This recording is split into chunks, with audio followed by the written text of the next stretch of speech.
Je m'appelle Richard Ferré, je représente la CPFM, qui est une fédération patronale. On est là aujourd'hui pour essayer d'anticiper et savoir à quoi vont ressembler les métiers du funéraire dans quelques années. On a volontairement positionné notre scope à 10 ans. Il est assez probable que des choses arriveront bien plus tôt que ça.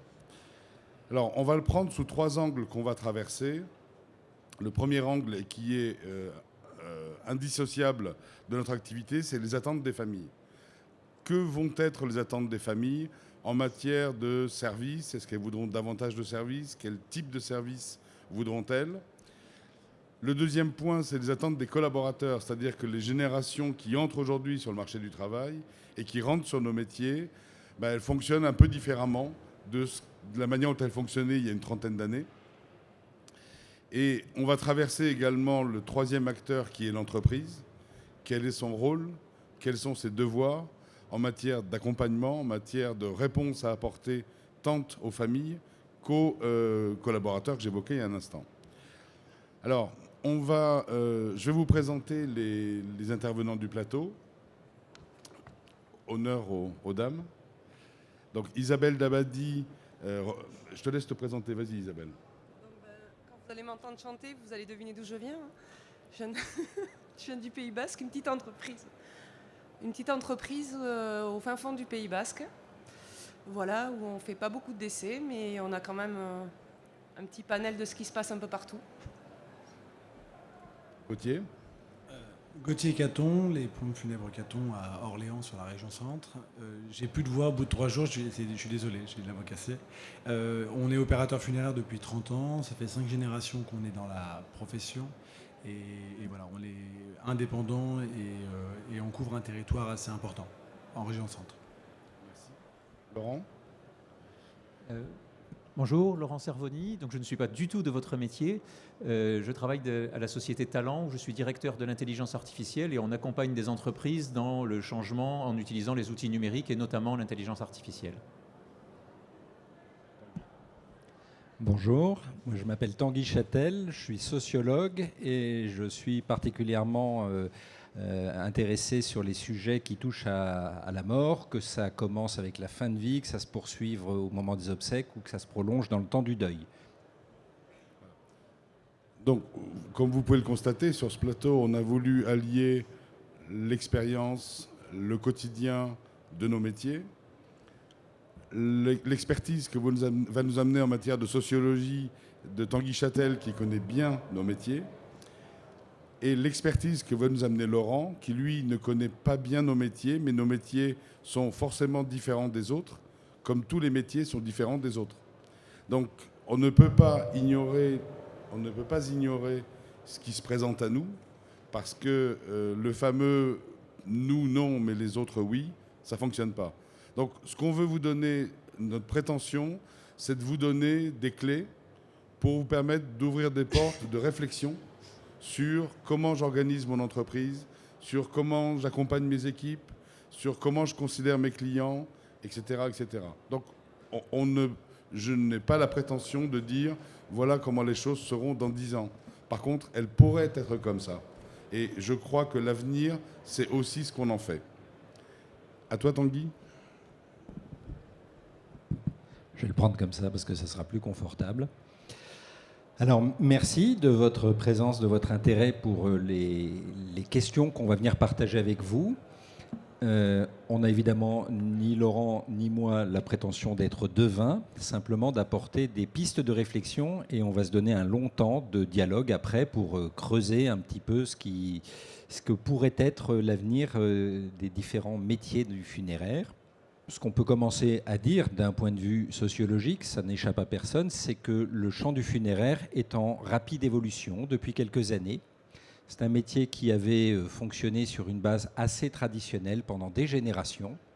Et aujourd'hui, il y a tout un tas d'éléments de nature sociologique qui viennent bousculer ce métier, peut-être même le bouleverser. Et donc, ça suppose qu'au cœur des acteurs du funéraire, eh bien, il y ait cette conscience qu'il y a des choix à opérer, qui peuvent même être des choix de nature stratégique pour ne pas se laisser surprendre par les évolutions.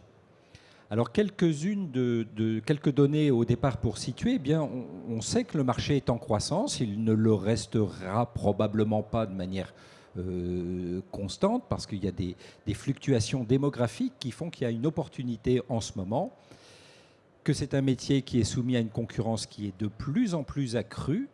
Et depuis 1993, cette concurrence n'a cessé de s'accroître.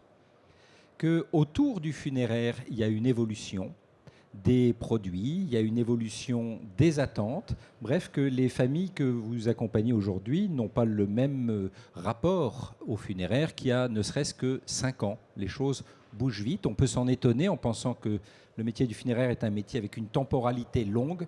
Eh bien, il est rattrapé, comme toute la société, par une forme d'accélération.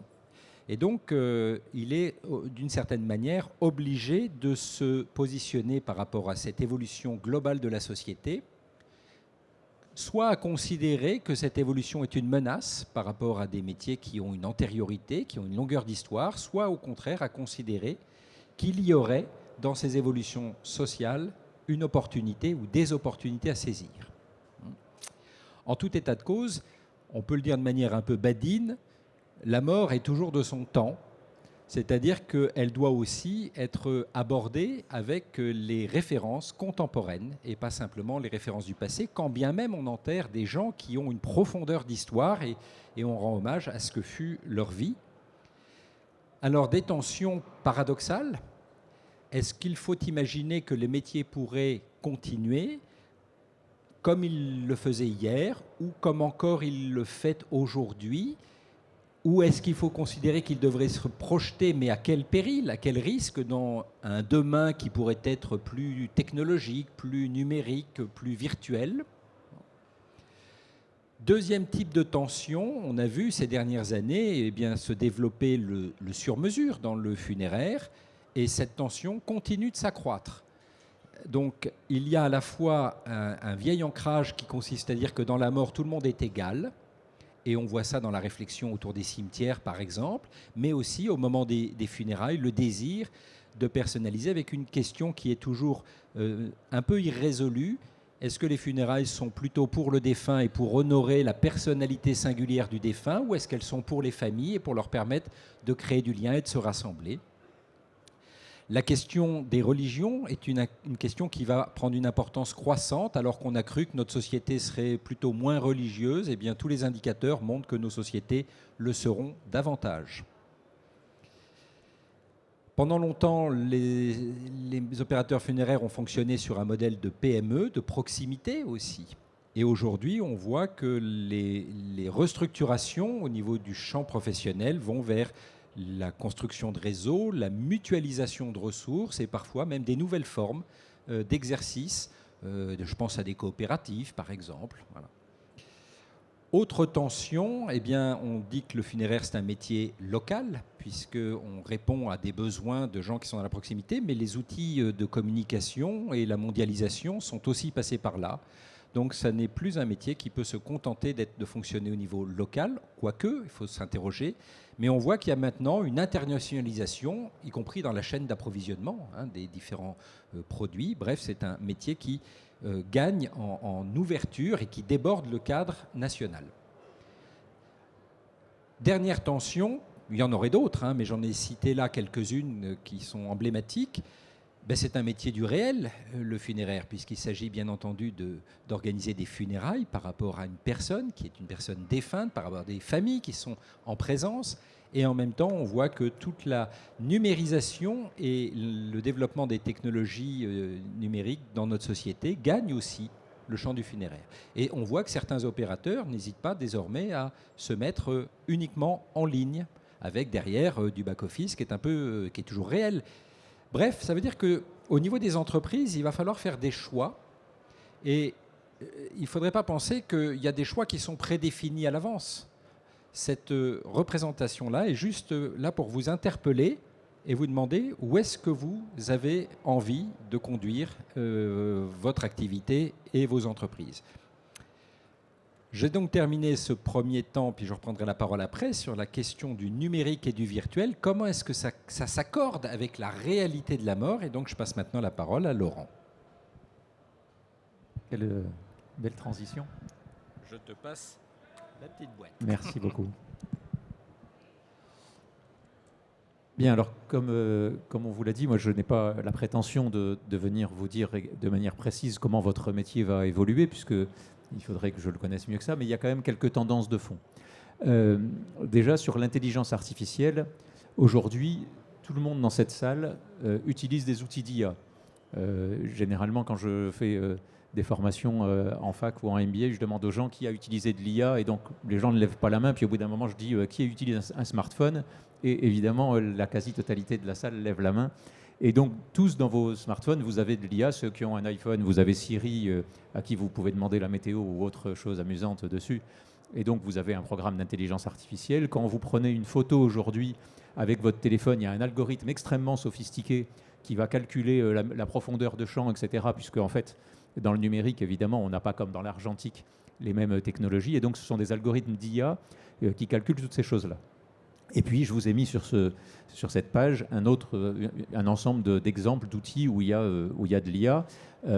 Évidemment, celui qui est le plus connu, c'est Facebook. J'imagine que nombreux d'entre vous ont un compte Facebook. Mais aussi les voitures autonomes qui devraient voir le jour progressivement, où il y a évidemment de l'intelligence artificielle pour décider si la voiture doit doubler, s'arrêter, ralentir, etc. face à un obstacle. Donc, avec en plus, dans l'IA, des notions d'éthique, et évidemment de décisions à prendre que le programme doit prendre de façon quasi autonome ou sans l'intervention de l'être humain. Donc en tout cas, voilà, vous utilisez tous a priori de l'intelligence artificielle. Alors l'intelligence artificielle, si on essaye de la concrétiser, donc j'ai mis une photo de Yann Lequin, qui est un Français qui a eu le prix Turing. Alors le prix Turing, ça ne parle pas évidemment aux gens qui ne sont pas dans l'informatique, mais c'est l'équivalent du prix Nobel en informatique en quelque sorte. Et donc c'est un des chercheurs en IA les plus connus. Donc en fait pour lui, l'intelligence artificielle, c'est ce qui permettra finalement à un ordinateur de faire à peu près ce que sait faire un être humain. Alors, à peu de choses près, évidemment, mais par exemple, faire un diagnostic en regardant une photo d'un grain de beauté, de dire si ce grain de beauté, il y a un risque de cancer ou pas, eh bien aujourd'hui, un ordinateur le fait de manière plus précise qu'un médecin. Le taux de retour est plus précis puisqu'il arrive à voir ce qu'on appelle des signaux faibles qu'un médecin voit après coup. Quand l'ordinateur lui dit là, il y avait ça, il se dit ah oui, effectivement. Donc on a un taux de précision qui est plus important avec un ordinateur. En fait, en général, sur tout ce qui est analyse d'image, aujourd'hui, les ordinateurs sont plus précis, plus pointus que l'analyse qu'est capable de faire un être humain. Et donc, en médecine, c'est une avancée considérable. Donc, en fait, l'IA, j'ai mis 3 grands pôles d'utilisation. Il y a justement cette capacité de définir un modèle qu'on peut dire prédictif. Je vais analyser quelque chose et je vais être capable de donner des indications sur ce qui va se produire. Quand vous demandez un prêt à votre banquier aujourd'hui, dans beaucoup de banques, c'est un algorithme d'intelligence artificielle qui décide, ou en tout cas qui indique au banquier s'il y a un risque que vous ayez un défaut de paiement ou pas. Donc il y a toute une analyse de nombre de critères extrêmement importants. Et à la fin, quand on vous dit peut-être qu'on ne peut pas vous prêter à tel taux, etc., c'est parce qu'un programme d'IA a donné des indications au banquier. On peut le regretter ou l'apprécier, mais c'est comme ça. Donc il y a toute une partie analyse de contenu et prédiction.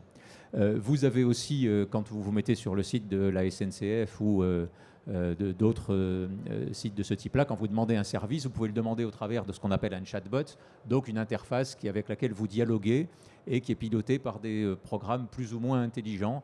Parfois, c'est un peu décevant, mais en tout cas, c'est supposé être de l'intelligence artificielle. Le mot intelligence fait un peu peur, mais bien souvent, la machine n'est pas très intelligente.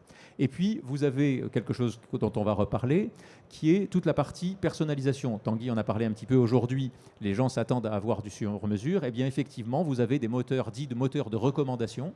Alors, parfois aussi, pas toujours pas performants comme on le souhaiterait, mais quand vous êtes sur Amazon ou quand vous êtes sur Netflix, c'est un moteur de recommandation qui va vous suggérer un certain nombre de produits en fonction des choix que vous avez faits. Le moteur de Netflix est un des moteurs d'IA les plus connus et c'est celui-là qui vous propose une série à partir d'autres séries que vous avez regardées.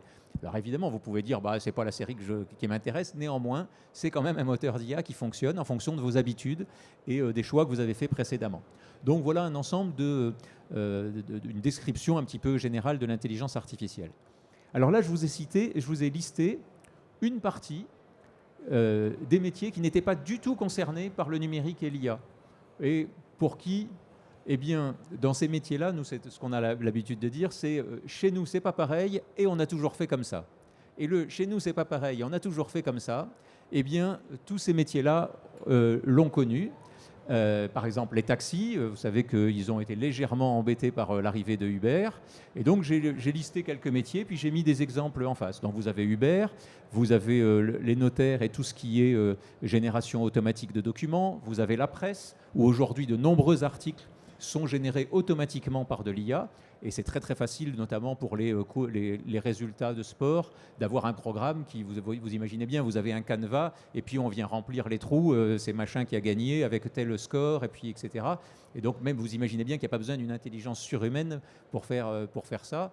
Eh bien, beaucoup d'articles de presse sont générés automatiquement par de l'IA. Et il y avait ce matin encore un exemple qui était donné. Vous avez le passage en magasin, je vous ai mis en bas le self-scan, donc vous avez des magasins où vous pouvez faire vous-même vos achats et en Chine, vous payez par reconnaissance faciale, c'est-à-dire que vous n'avez même plus besoin de votre carte de crédit. Quand vous passez à la caisse, comme vous avez été préenregistré, c'est votre visage qui sert à débiter votre compte bancaire. Dans le domaine des banques, on en a parlé. Je vous ai mis Julidesk. Julidesk, c'est un secrétariat entièrement automatique. Vous envoyez un mail à quelqu'un en lui disant « Bonjour, cher ami, je voudrais prendre un rendez-vous avec vous ». Et Julie vous répond en disant « Eh bien, effectivement, Richard est disponible le 22 ou le 26 à partir de 10h ». Vous avez vraiment l'impression que c'est quelqu'un qui vous répond. Et ensuite, vous allez établir un dialogue avec un algorithme, en fait. C'est vraiment extrêmement bien fait. Les horlogers aussi n'étaient pas du tout concernés par le monde du numérique et de l'IA. Et l'Apple Watch est le meilleur exemple de la montre qui vraiment leur fait extrêmement mal, avec en plus des partenariats, vous voyez, avec des entreprises comme Hermès, qui fait qu'elles rentrent aussi dans le métier du luxe. Amazon, Captain, évidemment... qui est sur les mêmes marchés qu'Uber. Donc tous ces métiers, à un moment donné, se sont dit, nous, le numérique et l'intelligence artificielle, zéro risque, ça ne nous concerne pas. Et donc je suppose que le dernier métier que j'ai mis en bas s'est dit pendant longtemps, ça ne nous concerne pas. Eh bien, je pense, mais vous êtes dans cette activité pour certains depuis très longtemps, donc j'imagine que vous vous êtes posé la question et que vous vous êtes peut-être déjà dit que c'était un métier une activité qui allait vous concerner. Et je pense qu'effectivement, très rapidement, bien avant 10 ans, les outils du numérique, et j'ai passé en revue quelques-uns des sites internet de quelques entreprises qui travaillent dans le funéraire, et je vois bien qu'il y a une tendance, il y a même une société dont j'ai vu qui me semble être un quasi pure player dans le numérique, donc vous avez quand même quelques entreprises qui commencent à se mettre furieusement sur ces outils-là. Alors, et puis vous avez, dans les services qu'on peut imaginer, des gens qui vont très très loin. Et je vous invite à regarder le site 2045.com. Alors là, on navigue dans le futur, mais c'est une entreprise qui dit, eh bien demain, on saura mettre un être humain dans un robot. Et donc il a défini une feuille de route, donc c'est une entreprise pilotée par un Russe. Il a défini une feuille de route où il dit, déjà, on sait faire... une copie, on sait contrôler, donc c'est le premier point, on sait contrôler un robot, c'est le BCI, c'est Brain Computer Interface. Donc en fait, par mon cerveau, je sais mettre des capteurs et je vais déjà contrôler un robot. Et ça, c'est vrai qu'on sait le faire avec des exosquelettes qu'on peut piloter à partir donc uniquement d'interactions avec le cerveau et d'analyse d'encéphalogramme. Et puis il dit dans un deuxième temps, ce qu'on va savoir faire, c'est de mettre l'intelligence et la connaissance d'un être humain, la transporter dans un avatar. Et puis ensuite, je vais à la fin, finalement, avoir un robot qui sera avec la connaissance de quelqu'un qui aura été implémenté. Donc vous voyez que dans ce qui se passe après la vie, des entreprises totalement, purement numériques et qui ne se font pas du tout votre métier, se projettent et essayent d'imaginer des services.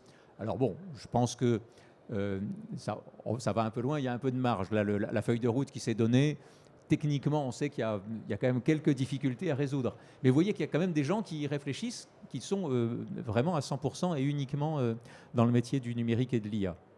Alors, quels sont les outils qu'on peut utiliser et mettre en œuvre de manière concrète ? Moi, il y a une première chose qui m'avait interpellé et que j'ai trouvé assez peu utilisée, mais peut-être qu'il y a une raison et que on va en discuter, c'est l'impression 3D. Aujourd'hui, faire une urne entièrement personnalisée en impression 3D, aux États-Unis, j'ai vu que ça se faisait beaucoup. Alors, parfois avec des goûts particuliers, puisque j'ai découvert sur un des sites internet d'urnes américaines qu'il y avait quelqu'un qui s'était fait une urne à l'effigie d'Obama. Bon, pourquoi pas, hein, chacun peut avoir ce qu'il veut sur sa cheminée. Mais en tout cas, voilà, on peut entièrement personnaliser avec des coûts extrêmement faibles. Vous avez là un exemple d'une urne personnalisée, donc j'imagine que vous savez que ça peut se faire.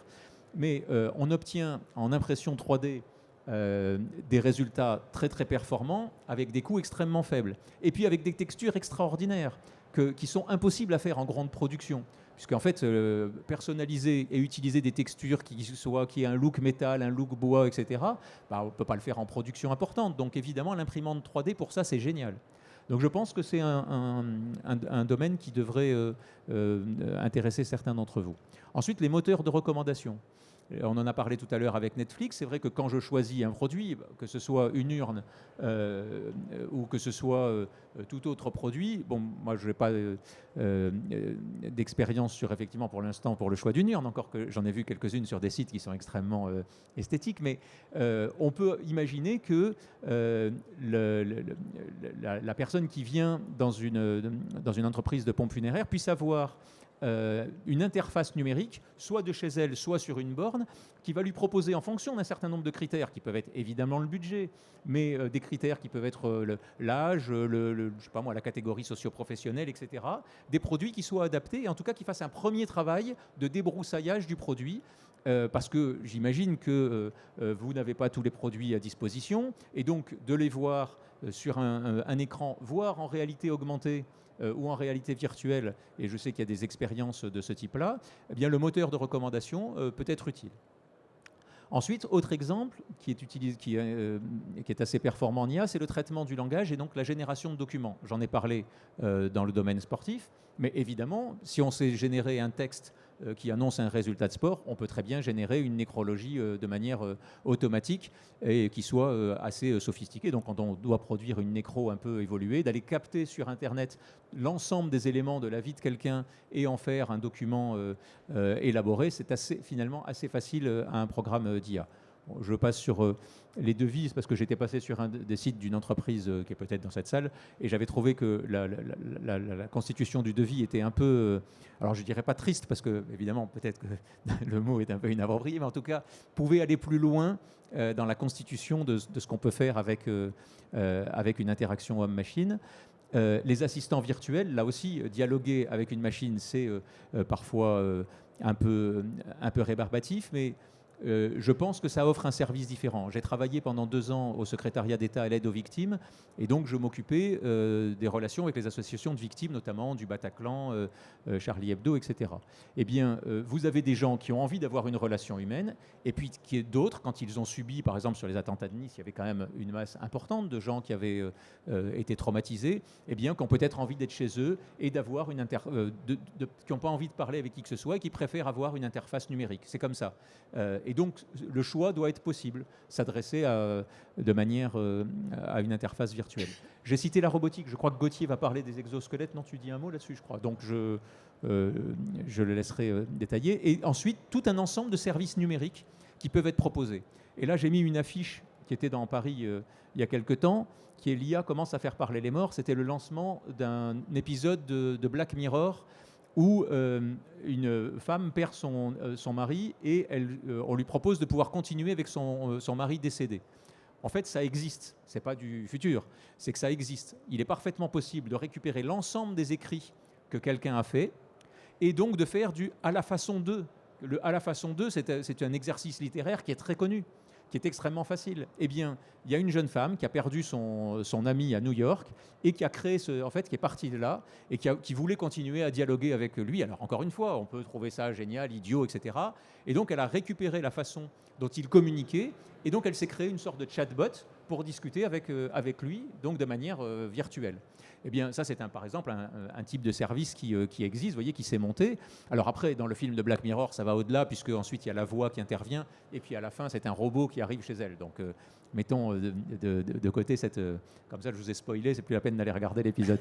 Non, parce qu'il y a une fin quand même que je ne vous ai pas donnée. C'est la presque fin. Donc vous pourrez regarder, il y a quelque chose après. Donc là, je vais avoir des ennuis avec Netflix. Donc, dans les services numériques, il y a Facebook qui s'y intéresse aussi. Vous savez que maintenant, sur Facebook, vous pouvez déclarer un référent pour, après votre décès, ce que devient votre compte Facebook. Et donc, vous voyez, quand une entreprise comme ça, vous connaissez la puissance de feu des Google ou des Facebook, quand Facebook dit « je vais commencer à mettre en place un référent qui va s'occuper du compte après le décès », vous pouvez être certain que derrière, il y aura un service plus évolué qui est « que fait-on de toute votre empreinte numérique ?» Donc, il y a déjà des entreprises qui s'y intéressent. Mais qu'est-ce qu'on fait de toute l'empreinte numérique de quelqu'un? Qui est capable? Moi, je reçois aujourd'hui encore des messages de LinkedIn de quelqu'un que je connais qui est décédé et qui me dit « Tiens, fêtez l'anniversaire de machin qui vient de passer 10 ans dans l'entreprise. » Ben non, parce que personne n'a fermé son compte. Et donc, vous voyez qu'il y a un service à offrir là-dessus. Donc, quelques entreprises le font. Et ça, d'aller prendre des entreprises comme Facebook, ils ont commencé, le premier pas c'est le référent, puis après ils vont vous dire ah ben finalement on gère Facebook mais on gère aussi Instagram, on gère tout un ensemble d'autres services, ils vont les regarder, WhatsApp, etc. Et puis, et encore une fois, si vous ne le faites pas, ces entreprises-là ont une puissance de feu que même toutes les entreprises réunies dans cette salle n'ont pas, puisque même les États n'ont pas la puissance de ces entreprises du numérique. Donc il y a tout un ensemble d'outils sur lesquels il faut réfléchir et qui peuvent être proposés au travers donc, du numérique. Donc voilà un panorama qui est non exhaustif de ce qui peut être fait. Ce qui est certain, c'est que ce n'est pas le petit coup de peinture qui va changer. Vous savez, les taxis G7, ils s'étaient dit il suffit de mettre une bouteille d'eau parce que Uber le fait. Non, c'est tout un ensemble de services qu'il faut proposer. Alors maintenant, les taxis se sont mis au même niveau que les VTC, mais ils ont souffert, vous voyez, pour remonter au même niveau, avoir la carte bleue, avoir l'application qui permet de faire la géolocalisation, l'arrivée dans des délais qui sont identiques. Et donc maintenant, vous avez les taxis qui sont au même niveau que les VTC, et même maintenant souvent un peu mieux. Mais donc vous voyez qu'il a fallu du temps, et c'était pas uniquement, on ne prenait pas le VTC uniquement pour la bouteille d'eau dans la voiture. Et donc je pense que c'est pas simplement refaire le site internet, si vous voulez. C'est pas se dire bah tiens, je vais relooker un peu mon site internet et ça va être sympa, et les gens vont se dire ah bah le site internet est joli, donc je vais plutôt chez Gauthier que dans une autre entreprise. Donc il faut aller plus loin. Il y a une vraie réflexion à avoir sur le numérique, sur comment vous l'amenez dans vos métiers, parce que c'est un changement de fond. Et je pense que chez nous, c'est pas pareil. Eh bien, je crains que si. Voilà, je pense que les entreprises du funéraire sont confrontées, comme toutes les entreprises, aux mêmes problématiques de l'évolution de la société, des outils numériques, de l'intelligence artificielle, de la robotique, etc. Alors ça devrait être de nature à vous donner un peu le vertige, quand même. La question qui se pose, c'est pas tant est-ce que ça va venir que quand ça va venir, comment ça va venir, et on voit que les choses évoluent très très rapidement. Donc là où on a envie de vous inviter maintenant, c'est dans une réflexion sur une forme de discernement autour de ce qui relève des aspects techniques qui pourraient être pris en charge par une intelligence artificielle, et ce qui relève des aspects humains qui sont inhérents à votre métier. Alors, la réflexion, on va essayer de repartir un peu sur les enjeux d'un point de vue sociologique. Où est-ce qu'on en est autour de vos métiers aujourd'hui ?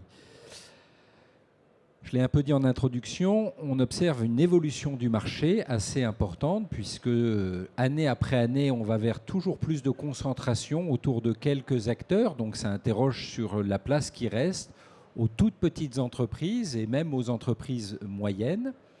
Ça interroge aussi sur la dimension tantôt locale, qui suppose de la proximité, qui suppose une clientèle qu'on connaît, avec une dimension nationale qui offre une panoplie de services qu'il est plus difficile de proposer au niveau local.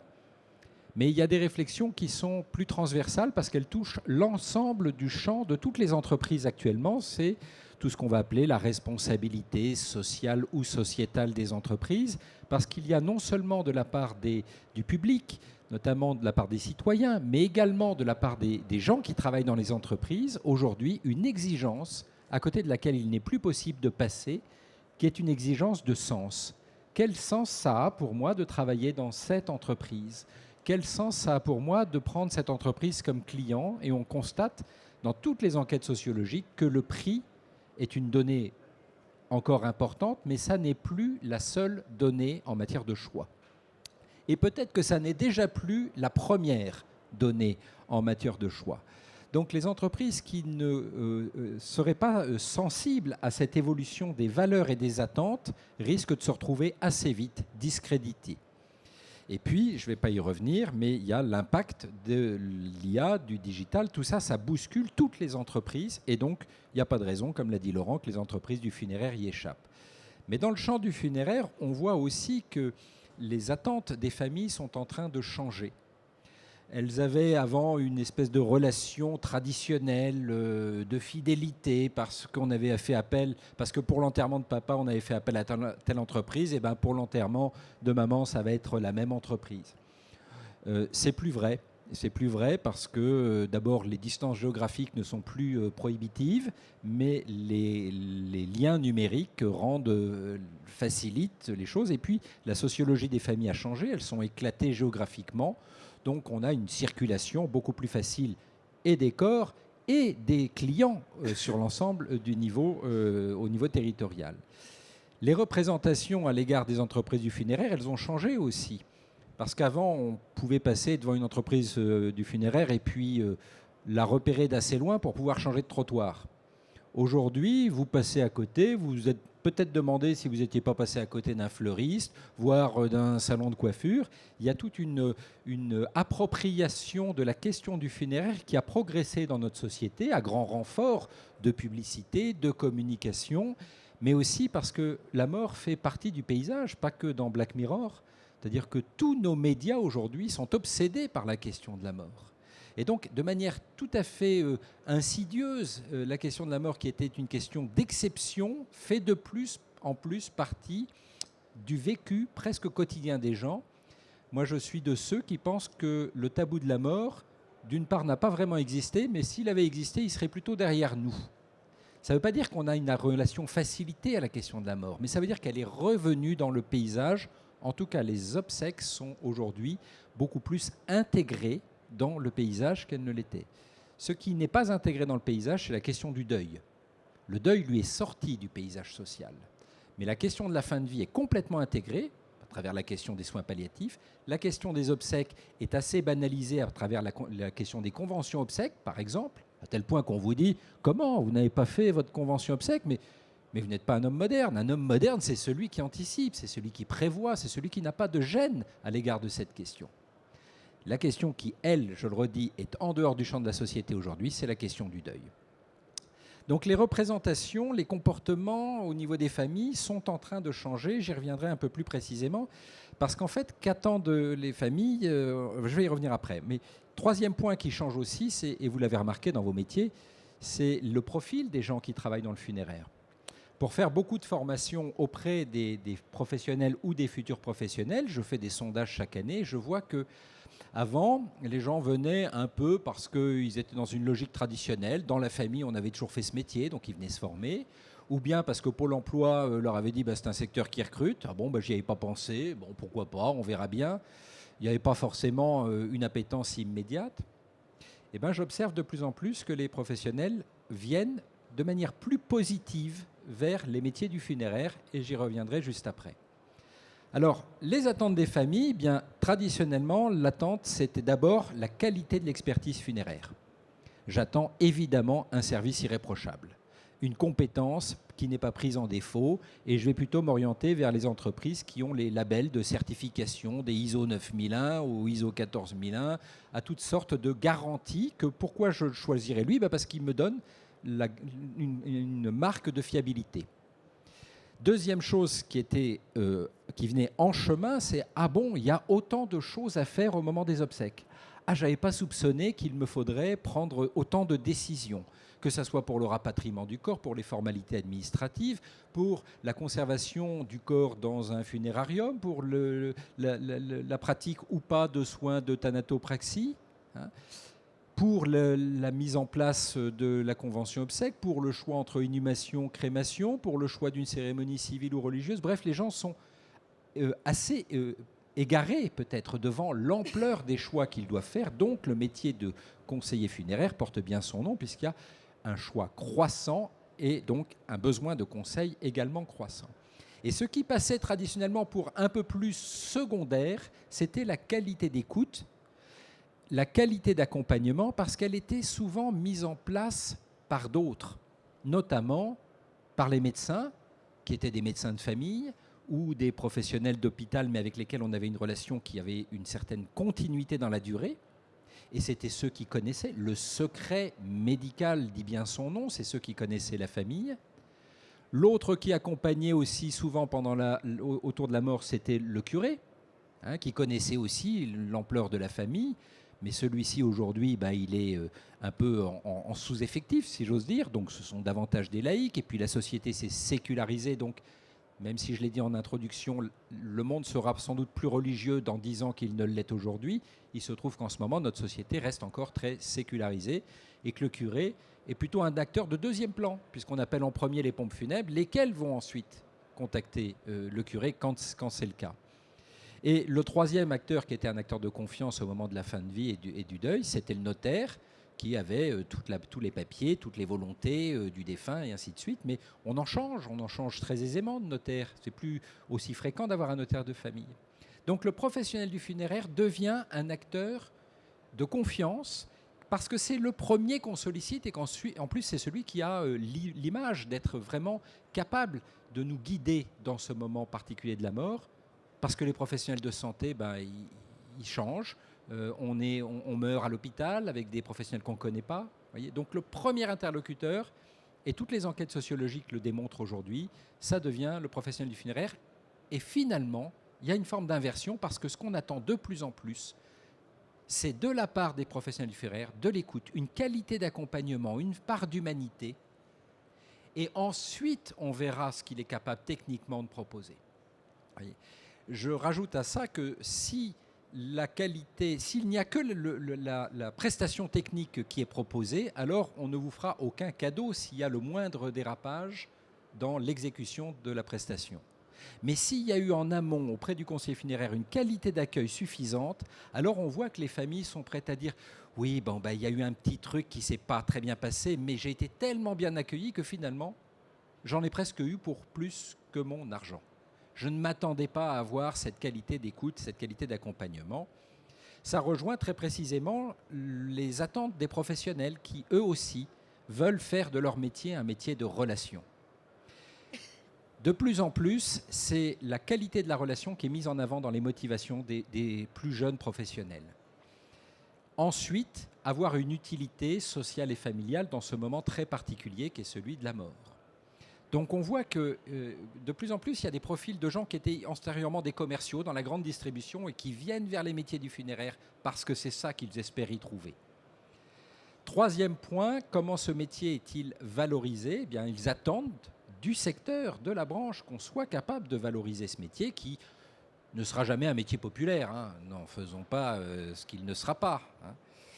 Et dernier point, comment l'entreprise peut les soutenir ? Parce qu'il y a bien conscience que c'est un métier à risque.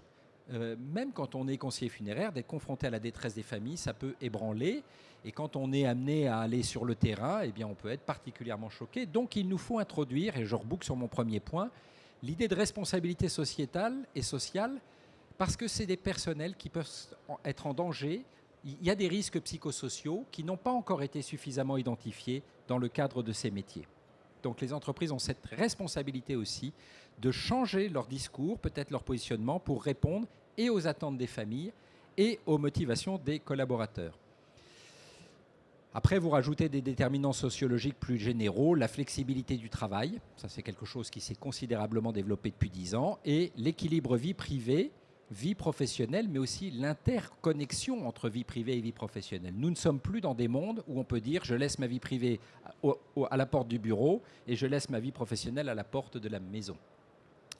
Alors tout ça, en ce moment, on observe qu'il pourrait y avoir une tendance un peu divergente et des ruptures de liens entre, d'un côté, entreprise, famille, professionnels du funéraire. Il y a quelque chose qui est en train d'écarteler peut-être le métier. Et Laurent vient de nous expliquer que l'IA trouvera sa place dans ces métiers, inévitablement. Alors l'IA, ça pourrait être un facteur qui contribuerait à avoir ces tensions divergentes, parce que grâce à l'IA, il pourrait presque ne plus y avoir de lien physique entre des professionnels du funéraire et des familles, par exemple, puisque on pourrait traiter les choses de manière numérique. Il pourrait ne plus y avoir de lien physique entre une entreprise et des professionnels du funéraire, pas simplement parce qu'on recourrait à la sous-traitance, mais parce qu'on aurait des algorithmes ou qu'on aurait des gens qui travailleraient de manière beaucoup plus virtuelle, avec des calendriers partagés, mais sans se rencontrer forcément. Peut-être plus de lien physique entre les entreprises et les familles, parce qu'on conclurait toutes les conventions à distance. Et ça, c'est un risque. Si l'IA vient renforcer la perte de lien physique, alors ça me semble être un risque important pour vos métiers. Mais si, en revanche, on se sert de l'IA pour mettre l'accent sur la qualité de la relation, si on délègue à la machine tout ce qui est de l'ordre du technique, tout ce qui est de l'ordre de ce qu'elle fera bien mieux que nous, comme Laurent l'a expliqué, et que dans le même temps, on investit pour la qualité relationnelle des professionnels, que ce soit les conseillers funéraires, que ce soit les maîtres de cérémonie, que ce soit les thanatopracteurs qui peuvent aussi être en contact avec la famille, que ce soit les différents personnels de l'entreprise et pas ceux qui sont immédiatement identifiés, eh bien, il y a des chances pour que ça vienne recréer du lien de confiance et de la réalité physique sur de la réalité virtuelle. Et je termine là-dessus en disant que ce qui est important, c'est bien de penser que cette qualité de la relation, c'est une compétence professionnelle. Ça n'est pas quelque chose qu'on peut déléguer à telle jeune fille parce qu'elle est empathique, parce qu'elle est charmante et qu'elle a toujours le sourire, parce qu'elle est de bonne humeur. Et donc, c'est elle qu'on va mettre en avant. En fait, c'est une compétence professionnelle. C'est bien ce qu'on a compris dans plein d'autres métiers, notamment les métiers du soin, c'est que ça ne s'improvise pas, la relation. Et donc, les métiers du funéraire vont être obligés, me semble-t-il, de penser la formation de leurs professionnels et donc derrière la qualité de la prestation autour d'un accroissement de la formation sur les aspects techniques, mais aussi sur les aspects humains. Et qui dit aspect humain dit accompagnement des professionnels, pour ne pas les laisser livrer à eux-mêmes dans un métier qui comporte une part de péril psychique, de mise en danger. Donc tout ça, on peut s'inspirer des métiers du soin pour voir comment ils ont pensé. Ce sont des métiers techniques aussi, les métiers du soin. Quand vous voyez les plateaux de chirurgie, vous savez qu'il y a beaucoup de techniques et beaucoup d'IA, mais vous savez aussi qu'il faut accompagner les familles parce qu'il y a de l'inquiétude. Et donc on peut prendre appui sur les métiers du soin pour penser cette formation sur ces deux jambes, une formation technique, une formation humaine et derrière un accompagnement. Voilà les réflexions qu'on voulait partager avec vous en guise de prélude à notre discussion. Merci Laurent, merci Tanguy. Je voudrais maintenant donner la parole à des professionnels du funéraire pour savoir comment ça fait écho chez eux. Et je vais proposer à Isabelle de prendre la parole. Oui, donc ça va être un petit peu dur après Laurent et Tanguy, mais bon, ça va aller. Pour ceux qui me connaissent dans l'assistance, vous savez tous que je suis passionnée, que ça fait 20 ans que je suis sur le terrain et que je suis la petite Isabelle rebelle. Mais aujourd'hui, je ne sais pas pourquoi, je suis d'accord avec Paris. Quand même, parce que du fin fond du Pays Basque, je me rends compte que les familles sont de plus en plus éclatées. Donc au moment du décès, on voit arriver un membre de la famille, l'expatrié aux États-Unis, qui va arriver à Asparin, enfin à Bayonne, au Piment d'Espelette, et qui va nous dire moi je veux configurer mon cercueil sur un logiciel, je veux choisir mon monument funéraire, comme il fait à New York tous les jours. Alors ça, c'est bon, on l'a. Et puis il y aura celui qui vient des pays du Nord, où la crémation est très très importante.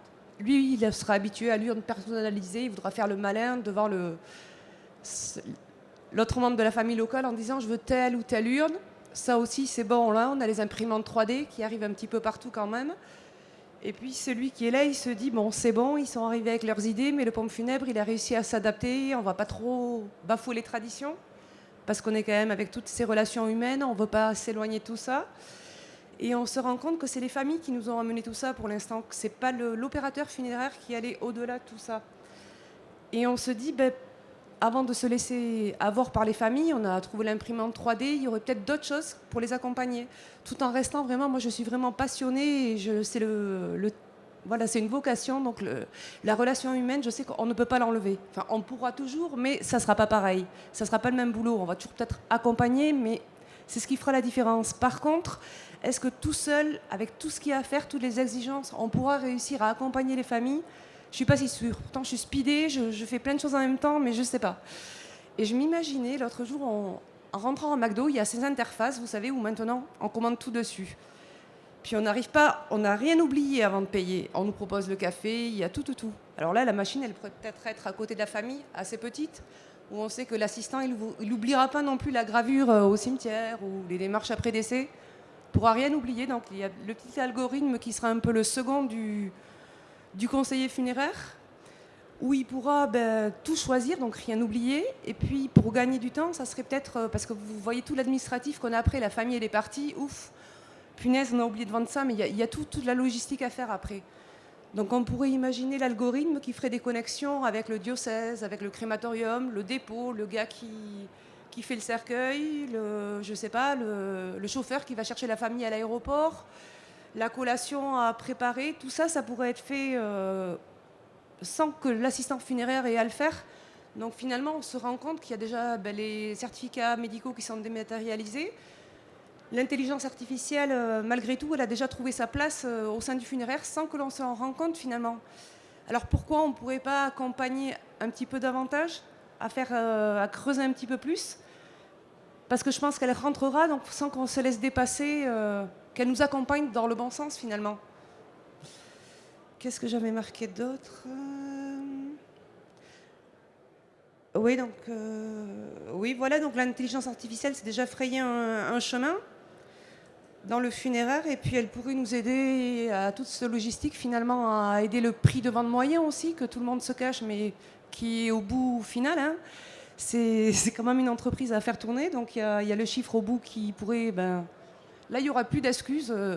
On ne peut pas dire j'ai oublié, ils n'étaient pas d'accord. Ils auront, c'est oui ou non. On pourrait imaginer aussi les moyens de paiement. Il y a déjà beaucoup d'entreprises qui proposent des crédits, qui font des choses comme ça.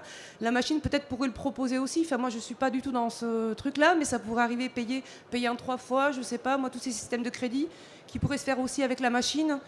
Le pré-rendez-vous du contrat obsèque suivant. Enfin, on peut imaginer tout un tas de choses qui pourraient arriver après. Comme le disait Laurent, clôturer le compte Facebook automatiquement, hein, ou tous les autres comptes, ça pourrait se faire automatiquement. La famille est partie, il y a déjà tout qui est fait finalement. Ils n'ont plus qu'à payer, la machine va faire le reste, et nous on sera là pour, du coup, qu'est-ce qu'on va faire ? On aura plein d'autres choses à faire. Et je pense que Gauthier pourra nous en parler. Ou j'ai oublié quelque chose d'important, non ? Non, dans ce qu'on avait échangé également avec Isabelle, il y avait l'aspect... Je décharge le conseiller funéraire ou les personnes qui sont en lien avec la famille, les proches, de tous ces appels parasites qu'on peut recevoir. Ah oui. Disons un mot, ouais. Quand qui ne connaît pas ça, quand on est avec une famille, je l'ai marqué en plus en dernier, tous les appels polluants qui arrivent, alors il faut répondre aux fleuristes, à celui-là, est-ce que c'est vrai qu'une telle personne elle est morte ? Plein d'appels, en fait, au moins 10 qui n'ont rien à voir avec la famille avec laquelle on est. Donc l'algorithme pourrait aussi répondre à tout ça et nous éviter tous ces irradiants, comme on appelle maintenant le terme moderne. Il y avait la transparence, maintenant c'est tous ces irradiants qui ne doivent pas se propager, disons, et ça pourrait être éradiqué avec l'intelligence artificielle aussi. Voilà. Merci Isabelle. Gauthier ? Pour ceux qui me connaissent, je suis très long. Donc je suis désolé par avance, j'ai plein de choses à vous dire. Et je suis un grand optimiste. Donc, on va quand même le cadrer. Hein. Oui. Et si vous partez au fur et à mesure, je verrai que je suis trop long. Pour répondre par rapport à différents sujets qui ont été évoqués, vu que je suis un grand optimiste, je veux quand même rassurer tout le monde. Airbnb fait la fortune de plein de propriétaires fonciers. À Paris, les villes sont obligées de stopper les acquisitions d'appartements tellement Airbnb enrichit des gens. Donc en fait, derrière chaque problème, il y a d'énormes opportunités. Les transporteurs aujourd'hui n'ont jamais, en dernier kilomètre, se sont jamais aussi bien portés que depuis Amazon existe. Et en fait, il y a des gens qui souffrent et il y a des gens qui se font plaisir et qui réussissent. Il faut juste être du bon côté et prendre les bons choix au bon moment. Moi, je vais plutôt parler de la partie attente des familles et motivation des collaborateurs. Et je ne vais pas parler produits parce que, à titre personnel, pour les gens qui me connaissent, je ne crois pas aux produits. Pour moi, les gens ne viennent pas acheter un produit chez nous, peut-être en marbrerie, en article funéraire, mais les gens choisissent une pompe funèbre, ils confient un deuil et on leur propose des produits. J'ai jamais de familles qui sont parties de chez moi en me disant vous ne faites pas de telle marque, Simo, moi je veux du Bernier, ça n'existe pas. Enfin, en tout cas, dans ma ville à moi, ça n'existe pas. Donc, et pour moi, la motivation et les attentes sont étroitement liées. Je veux juste commencer par une petite citation de Confucius qui dit que choisissez un travail que vous aimez et vous n'aurez pas à travailler un seul jour de votre vie.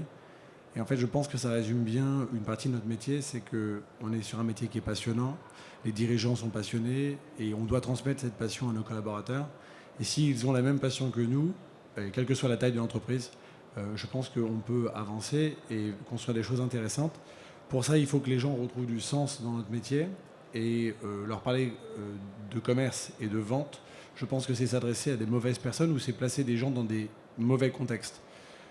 Entre autres, j'évoque les valeurs managériales, les valeurs déontologiques, les valeurs sociétales et environnementales d'une entreprise. Je crois qu'aujourd'hui, un collaborateur viendra chez nous, je ne sais pas si tout le monde est chef d'entreprise ici, mais en tout cas dans les entreprises pour ces raisons-là, parce que je pense que les meilleurs professionnels font ce métier pour ça. Et si on veut avoir les meilleurs professionnels, il faut les faire venir pour les bonnes raisons. Au niveau des conditions de travail, alors le bien-être au travail est un sujet très à la mode. Nous, dans notre métier, on a des difficultés de télétravail qui ne sont pas forcément réalisables à échelle locale, etc. Moi, j'ai plus insisté sur les valeurs de l'entreprise dans laquelle on travaille, plus que les conditions à proprement dit, savoir si on a des RTT, si on a des avantages. Ça, c'est pour moi du domaine de l'entreprise au sens global. Au niveau de la partie métier, de manière globale, bien évidemment, on a une mauvaise image. Et moi, je résume ça et j'essaie de comparer ça à un bilan sociétal. Aujourd'hui, on peut mesurer beaucoup de choses en bilan carbone. On va avoir un bilan environnemental négatif ou positif. Beaucoup d'entreprises cherchent à avoir un bilan carbone ou un bilan environnemental à zéro, donc vont compenser par de la replantation d'arbres en contrepartie de la pollution, etc. Pour moi, on a un bilan sociétal lourd et qui est peut-être pas assez compris dans notre métier, c'est qu'on gagne de l'argent sur la mort des gens. Donc à partir de là, la messe est dite, entre guillemets, on ne peut pas être bien vu, sauf si on considère que ça c'est un bilan négatif et qu'on cherche à avoir des actions positives. Et les actions positives, c'est à échelle locale avec nos collaborateurs. Encore une fois, tout ce que je dis n'engage que moi. Ce qui veut dire qu'aujourd'hui, tout ce bilan négatif, pour moi, doit être compensé par une multitude d'actions locales. Donc je vais vous citer des exemples, des choses qu'on a pu mettre en place nous dans notre entreprise et qui aujourd'hui portent leurs fruits et qui pourraient être déployées dans toutes les entreprises. Où là ça va être une liste de points, c'est non exhaustif et c'est pas la meilleure solution. Mais en tout cas, c'est des solutions que nous on a trouvées à échelle locale pour nous ancrer et pour donner du sens à nos conseillers funéraires, ne pas se limiter finalement à est-ce que tu as bien encaissé, combien tu as de jours de règlement et combien est ton chiffre d'affaires. Parce que ça, je ne crois pas que dans le temps, ça soit tenable et on puisse faire ce métier pour ça. Donc, par exemple, aujourd'hui, on a mis en place des bornes électriques dans tous nos centres funéraires pour des raisons différentes. La première, c'est parce qu'aujourd'hui, moi, je suis convaincu que dans les années à venir, ça sera comme une place PMR, ça sera obligatoire. Donc, autant anticiper les problèmes lorsqu'on construit. Passer des fourreaux, prévoir des gaines, ça ne change rien quand on construit. Une fois qu'on doit le faire après, c'est plus coûteux. En termes d'image, c'est très positif et ça permet surtout à nos collaborateurs de pouvoir s'équiper de véhicules électriques à terme. Parce que certes, les familles peut-être ne vont pas venir. Autant on va s'arrêter peut-être au restaurant avec sa voiture électrique et ça peut générer du commerce. Les gens ne vont pas venir chez nous parce qu'on a une borne. Par contre, sachant qu'on l'a, les gens vont l'utiliser et nos collaborateurs, lors de renouvellement de parc, pourront s'équiper de véhicules électriques et les véhicules d'entreprise pourront le devenir également. Mais il faut être équipé pour ça. On a mis en place un système de replantation d'arbres parce qu'aujourd'hui, les familles savent nous reprocher aujourd'hui beaucoup d'axes polluants de notre métier. On sait que le cercueil est un poids important dans une facture. Un cercueil, c'est du bois, le bois, c'est un arbre, et la déforestation est un sujet. Donc finalement, ce sont des actions simples et qui peuvent être parfois prises comme des actions un peu à la mode, mais au final, toutes les modes ne sont pas mauvaises à suivre. Nous, par exemple, on a mis en place la replantation d'arbres à chaque cercueil vendu. Aujourd'hui, au-delà de l'intérêt que les familles portent à ça, c'est que nos collaborateurs sont du coup beaucoup moins mal à l'aise avec la relation de la vente de cet article, le fait de dire qu'un cercueil ça coûte très cher, etc. Parce que finalement, on a cherché à compenser sur chaque action, avec un bilan finalement négatif, une action positive. On a mis en place par exemple aussi des ruches, pareil, action très à la mode, de toutes les entreprises, Ikea, etc. Sauf que par exemple, on restitue tout le miel au CCAS local, pour que finalement en fin d'année, notre conseiller funéraire aille porter un carton de miel au CCAS local avec qui il travaille toute l'année et qui finalement, aujourd'hui, il n'était pris que parfois en mise en concurrence. Je ne sais pas comment vous travaillez, mais parfois les CCAS vont nous envoyer une mise en concurrence. Finalement, on est un numéro de dossier, un nom sur un conseiller, mais quand on va en fin d'année faire des actions sociales, et ben finalement, on est un vrai acteur local de la cité. Et pour moi, en tout cas, je considère que ça redonne du sens à nos conseillers qui sont parfois du matin au soir dans une boutique à attendre des familles. Au niveau des différentes actions, on est en train de travailler par exemple sur le remplacement des flottes automobiles pour passer sur des corbillards électriques. Jusqu'à maintenant, tout ce qui était fourgon funéraire en France, c'est comme ça qu'on travaille, des Vito, des trafics. Il n'y avait pas d'offre. Aujourd'hui, les trafics électriques, les Vito électriques n'existaient pas. Le e-Vito est en train de sortir. Je vous conseille d'ailleurs, tous les fabricants du CAM, CFAC, etc. sont en train de travailler sur l'agrément. Pour les circuits courts et les trajets courts, c'est des véhicules qui sont parfaitement adaptés. Encore une fois, ça réduit notre impact et ça valorise notre métier et l'action de notre métier.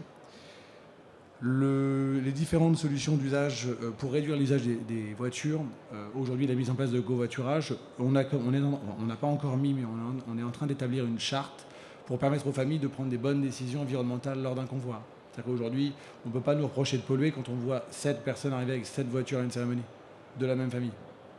On peut être polluant, mais dans ce cas-là, on peut aussi rétorquer à la famille qu'ils polluent, sauf qu'en fait, ils ne le savent pas.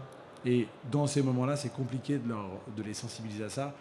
Par contre, au travers d'une charte simple, peut-être une dizaine d'étapes à respecter ou à imaginer pour réduire son impact pour la famille, ça peut avoir une importance. Et l'environnement, pour moi, en tout cas, c'est une conviction qui devient une conviction de personne. C'est-à-dire qu'avant, les convictions étaient religieuses. On respectait la pratique musulmane, catholique, etc. Ensuite, on a eu les convictions associatives. Donc, on a mis des urnes à dons, on a fait des annonces dans la presse pour mobiliser les gens autour d'une association. Et puis maintenant, on a des convictions environnementales et sociétales. C'est-à-dire que les gens, je prends toujours l'exemple et volontairement fort, les gens préfèrent aller dans un magasin composé de bois et de palettes pour acheter des produits en circuit court avec des horaires inadaptés, alors qu'il y a un Leclerc qui est ouvert 7 jours sur 7 avec des rayons climatisés. C'est bien qu'à un moment donné, l'acte d'achat doit avoir du sens et que finalement, ce sens est aux professionnels de le donner et que les gens sont prêts à faire même des efforts aujourd'hui pour consommer avec des achats avec du sens. Tout ce qui est outil pour digitaliser la relation et ne pas la déshumaniser. Aujourd'hui, est-ce qu'aller au crématorium après une cérémonie civile, lorsqu'on a des salles de cérémonie, c'est utile? Peut-être pas. Est-ce qu'aujourd'hui, on donne des solutions pour ne pas y aller? Non. Par exemple, on a mis en place maintenant dans notre crématorium une caméra qui permet à distance de visualiser l'introduction dans l'appareil de crémation. C'est-à-dire que la famille, si elle souhaite aller au crématorium, elle y va. Si elle ne souhaite pas y aller, elle n'est pas privée de l'introduction. On a apporté une solution technique qui permet de ne pas y aller. Ce n'est pas un conseil, ce n'est pas une obligation, mais en tout cas, on a, face à un problème, apporté une solution. Et 50 km aller-retour à 2 voitures, encore une fois, ça a un impact environnemental, en plus de la crémation. Favoriser les circuits courts, ça c'est valable dans tout. Je discutais entre autres hier avec des fabricants français de monuments qui souvent, et des années, ont souffert de la marbrerie d'importation. On a tous distribué des monuments d'importation, avec ou sans conviction, avec des conséquences connues, mais en même temps il y avait une réalité économique. Ne pas en vendre était ne pas répondre à nos clients, et ne pas répondre à nos clients, c'était emmener nos entreprises en échec. Aujourd'hui, les fabricants de cercueils ont mis en place des engagements ensemble pour mettre en avant la défense des forêts françaises. Il faut que les fabricants de monuments français nous apportent, nous, vendeurs de monuments, distributeurs, des arguments pour favoriser le circuit court. Le Made in France n'est pas un argument qui finalement fait mouche à chaque fois. Par contre, le Made in France plus l'impact carbone, évidemment, une famille ne pourra pas être insensible au fait que finalement un granit gris chinois va avoir un impact très lourd, le bateau, le transport, etc., et avoir aucun intérêt économique au niveau français, alors qu'un granit français du Tarn, qui sera gris de la même manière, va protéger une filière, mais ça on voit bien que ce n'est pas un sujet et un message qui est très audible. Par contre, si on sait en plus rajouter qu'il y a un impact carbone qui est extrêmement faible, inévitablement, la famille, en tout cas, il y aura une prise de conscience et il y aura une prise de décision qui pourrait être éclairée. J'ai pléthore de sujets, les fleurs. Aujourd'hui, par exemple, nous, on explique aux gens que prendre des fleurs, des roses du Kenya en plein mois de décembre, c'est bien, mais qu'en fait, à côté de ça, nous demander un cercueil écolo, c'est peut-être pas... voilà, il faut que tout soit cohérent. Le cercueil en carton, je ne sais pas comment vous avez été exposé à ça. Dans nos agences, on nous a reproché nombre de fois de ne pas le faire, ou de ne pas le faire par intérêt ou par désintérêt économique. Voilà. Aujourd'hui, en tout cas, les familles ont aussi, en tout cas, des décisions à prendre et des actions à faire pour un plan environnemental. Tout ce qu'on a mis en place et tout ce qu'on est en train de mettre en place et tout ce que je vous conseille de mettre en place pour que dans les 5, c'est peut-être un peu en avance, mais ça ne sera pas tant que ça dans les années à venir, c'est qu'en fait, ça mobilise nos collaborateurs autour d'un projet et que nos collaborateurs et vos collaborateurs sont peut-être plus sensibles à l'environnement que vous pouvez l'imaginer, parce que nous, on l'a découvert au travers des échanges. On a des vraies personnes passionnées qui me font remonter des sujets pertinents, l'utilisation d'urnes, par exemple, pour les dispersions, alors que finalement, on vend un produit qui a été fabriqué, qu'on va détruire pour une dispersion, alors que finalement, l'usage unique, on est plutôt en train de faire marche arrière sur le sujet. Autant de sujets, en tout cas, quand on crée une émulation sur ce sujet, on est souvent surpris. Alors, c'est contraignant, ça nécessite plein de réunions, plein de questions. Par contre, ça mobilise les équipes et pendant ce temps-là, en tout cas, ils se focalisent sur autre chose que la vente de cercueils ou la marge des produits. Pour la partie exemple d'action, pour favoriser plutôt la partie bien-être physique et mental, je vous ai dit, je suis très bavard, hein, je suis désolé. C'est la mise en place d'exosquelettes, on en parlait. Aujourd'hui, je ne sais pas l'expérience de chacun, pour certains ont peut-être connu les camions sans grue pour poser des monuments, ou le marbrier à 50 ans, il ne pouvait plus se lever tellement il avait mal au dos. Puis ensuite, on a mis des grues, puis ensuite, on a mis des palans, puis ensuite, on a mis des machines, puis etc. etc. Aujourd'hui, l'exosquelette va arriver. Aujourd'hui, dans des magasins comme Bricorama, ils le mettent pour des gens qui mettent des sacs de ciment en rayon. Donc, a priori, je pense qu'on vend plus cher, nous, la pose et les travaux, que la mise en rayon de sacs de ciment. Donc, ça veut dire que les différentes ARS de département vont nous aider.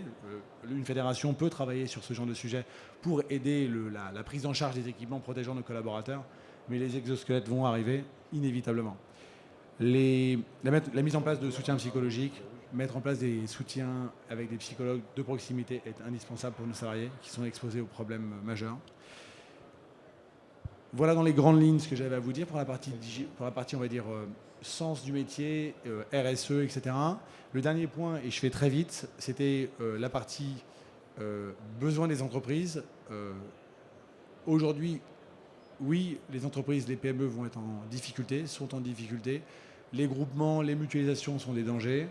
Ce n'est pas une finalité. Il y aura inévitablement des acteurs différents. Des indépendants resteront, des structures intégrées resteront, des structures mutualistes et publiques sont en train de se structurer. Ce n'est pas un problème, ce n'est pas un danger. Chacun a son métier, son axe de travail. En tout cas, une chose est sûre, c'est que travailler sans se fédérer aujourd'hui ne me semble pas raisonnable par rapport aux enjeux de demain. Et là, je parle de fédération, je ne parle pas de CPFM, je parle de fédération, c'est indispensable. Et pour les acteurs indépendants, intégrer des groupements, à mon point de vue, et quel que soit le groupement d'indépendants, est nécessaire. Parce que tout ce que je vous ai dit là, nous, on a 200 collaborateurs et 33 agences, donc j'ai le temps. Pour tout un chacun qui est dans l'activité quotidienne, c'est impossible. Et le impossible pour vous fait finalement les affaires des gens qui ont le temps de penser ça. Et le fait de penser pour des professionnels n'est pas forcément pensé de manière déconnectée du terrain, parce que des acteurs qui aujourd'hui sont à la tête d'entreprises et qui font partie de grandes entreprises sont des gens qui viennent du terrain, qui connaissent le terrain. Et aujourd'hui, c'est, en tout cas mon message est celui-ci, rester seul et isolé pour mener de front et tous ces enjeux, et je ne parle même pas du digital, de la prévoyance, qui sont des enjeux qui sont nationaux et qui ne seront jamais départementaux, jamais locaux. Oui, aujourd'hui, votre entreprise locale est indispensable, elle a une connaissance que personne n'aura jamais, on en a discuté avec Isabelle. Aujourd'hui, personne ne sera aussi forte sur le secteur d'Isabelle qu'Isabelle. Par contre, à un moment donné, quand elle aura un monument qui arrivera dans sa cour et qu'on lui dira c'est 400 € pour le poser ou tu ne le poses pas, ben, elle pourra être aussi forte qu'elle veut. En fait, ça ne marchera pas. Et donc, on a encore la chance d'arriver après, aujourd'hui, de grands acteurs, et on a pris de grandes leçons dans l'hôtellerie, dans tout un tas de leçons. L'hôtellerie n'est pas morte, etc. Mais en tout cas, soit on va subir, et je sais que Richard, c'est un sujet qui l'intéresse beaucoup, soit on va subir, soit on va prendre des décisions. Moi, personnellement, je vous conseille fortement de prendre des décisions, et les bonnes. Il n'y a pas d'urgence, il n'y a pas de gravité, mais en tout cas, regroupez-vous, fédérez-vous. Parce que tout seul, vous serez toujours très fort, mais vous ne pourrez pas mener les combats de front tout seul. Merci beaucoup. Désolé, j'étais très bavard. Merci.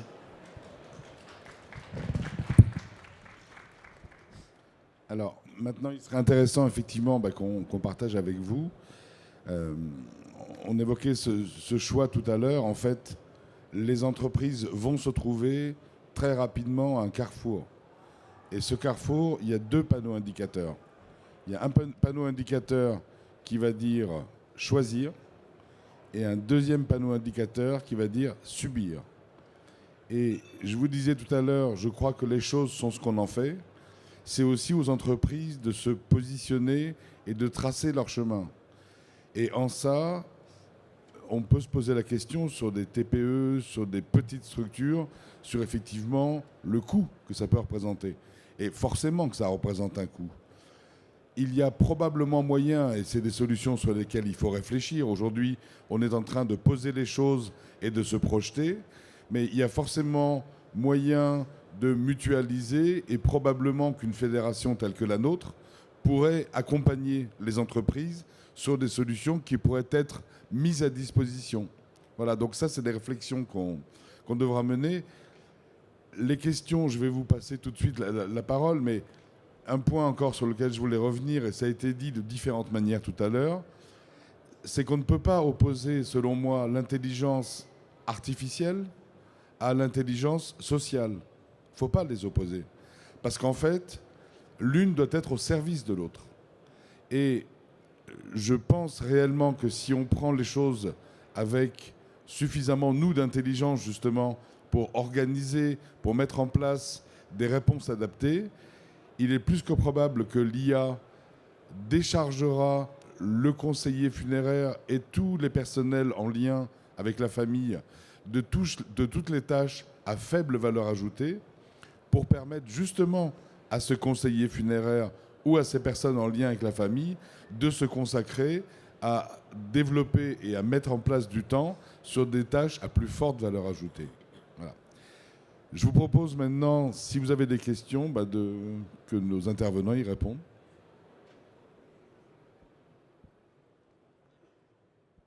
Toujours la première qui est dure. Après, ça va. D'abord, merci d'avoir organisé cette conférence sur le devenir du métier. Et pour moi, ce n'est pas demain, c'est déjà aujourd'hui. Aujourd'hui, les entreprises funéraires ont vraiment besoin d'intégrer justement cette écoute aux familles.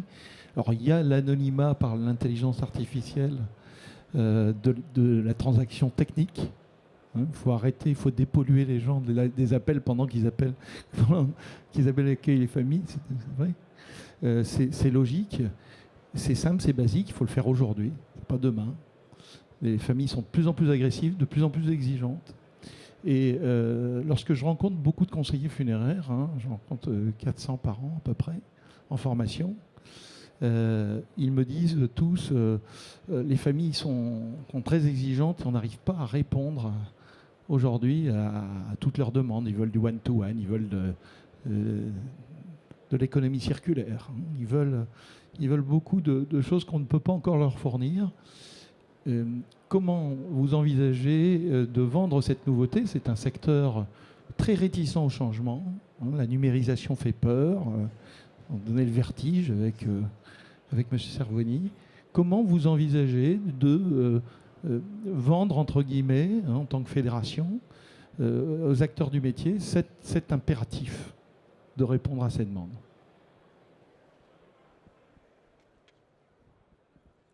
Alors, je ne sais pas si j'ai les réponses, je ne les ai pas forcément toutes aujourd'hui. Ce qu'il faut dans un premier temps, c'est poser les choses.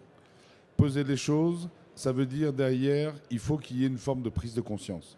Parce que le fameux choisir ou subir que j'évoquais tout à l'heure, il faut que les entreprises, qu'elles soient petites ou grandes, et je vais même vous dire, les grandes, elles sont toutes sur le chemin déjà. Elles sont toutes sur le chemin avec différentes réponses, différentes solutions, mais ils y sont déjà.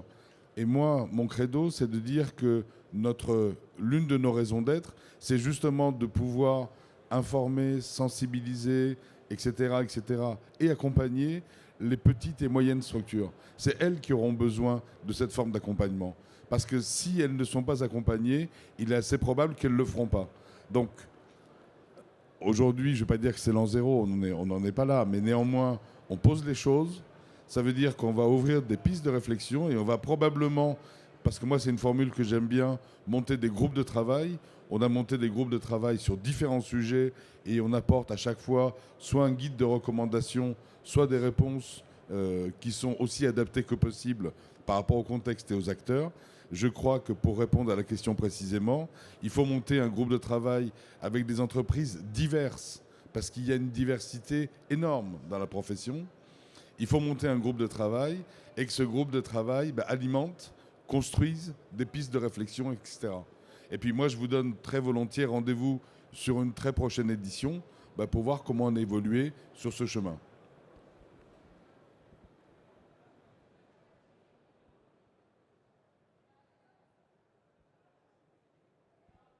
On vous a tué? Bon, parfait. Ah.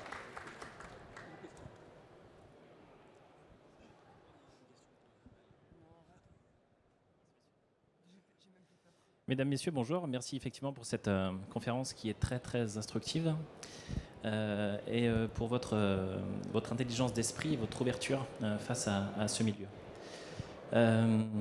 Choisir, alors moi j'ai fait le choix de choisir et plus exactement c'est le métier qui m'a choisi par un parcours professionnel et personnel que je tairai. Je suis Baptiste Girardet, le fondateur et le dirigeant de la société Sang Froid. Sang Froid, c'est une société qui est unique en France, qui vise à décontaminer les lieux de décès, les habitats notamment, à l'issue d'une mort oubliée, donc bien souvent des défunts putréfiés dans les habitats, et à l'issue des crimes ou des suicides. On a parlé effectivement d'un tas de choses très intéressantes, et la question que je me pose, que je vous pose, la famille aujourd'hui, famille que j'ai été il y a 15 ans, n'est-elle pas en droit d'attendre sur plusieurs aspects, tels que le sont le conseil, l'écoute, l'accompagnement et l'humanité? Quand je vous dis que le métier m'a choisi, c'est évidemment le côté humain que je souhaitais faire ressortir. Et à ce titre, ne serait-il pas normal, vis-à-vis du conseiller funéraire qui accueille la famille, c'est un conseil que je n'ai pas eu il y a 15 ans et j'aurais aimé l'avoir, mais il n'existait pas en même temps à la décharge du conseiller.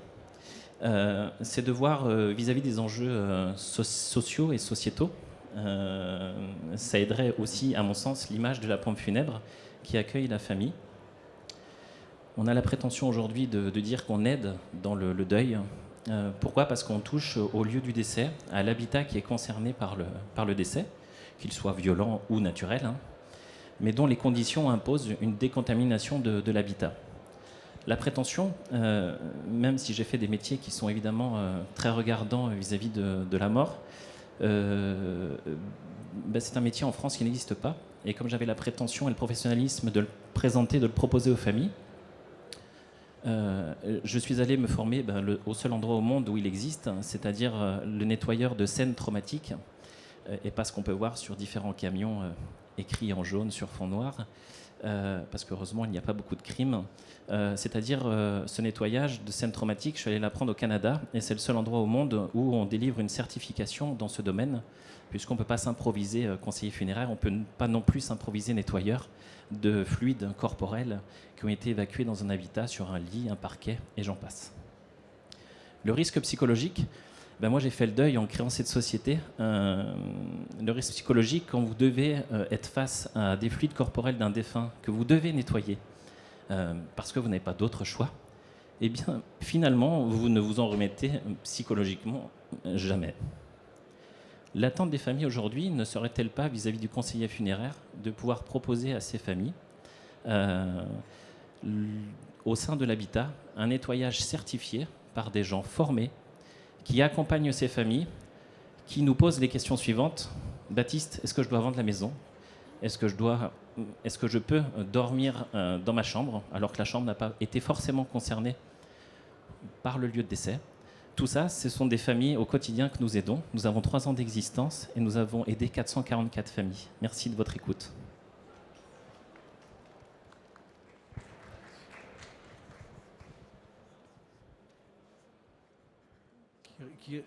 Qui répond là? Question. Gauthier. Moi, je sais pas Alors. bien répondre. Il y a probablement, comment dire, le métier traditionnel comme il était exercé il y a 40 ans. Vous savez, il y a 30 ans, on parlait de régleur quand on parlait de conseiller funéraire, et on parlait de monteur de convoi quand on parlait de maître de cérémonie. Aujourd'hui, on parle de maître de cérémonie et de conseiller funéraire, donc ça veut dire que le contenu même du poste et les attentes et les devoirs de ce qu'il doit délivrer ont évolué.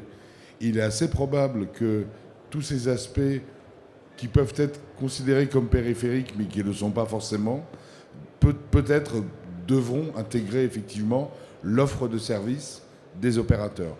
Et cette offre de service, il faut qu'elle s'élargisse parce que, vous savez, on oppose souvent l'offre de demande, c'est très keynésien, par rapport à l'offre l'offre produit.